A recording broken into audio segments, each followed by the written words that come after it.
אחינו כל בית ישראל. זכיתי, מפקד הגרופ אחד הוא מגיע, הוא אומר, אני הקשר שלך. ומאותו רגע החיים שלי השתנו. הייתי צריך לדעת מי לדבר, הוא ידע לפניי.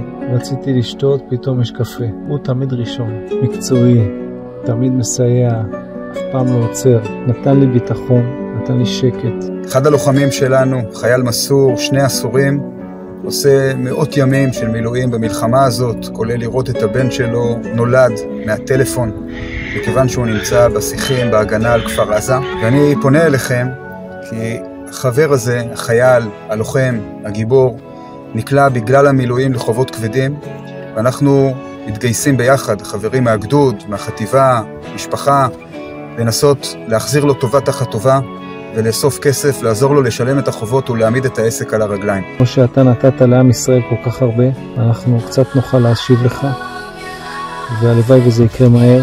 אשריך. ממש גאה שאני מכיר אותך ושהיית חייל שלי. נשמח שתצטרפו ושתעבירו את הקישור, כל תרומה תעזור. שיהיה לכולנו גמר חתימה טובה.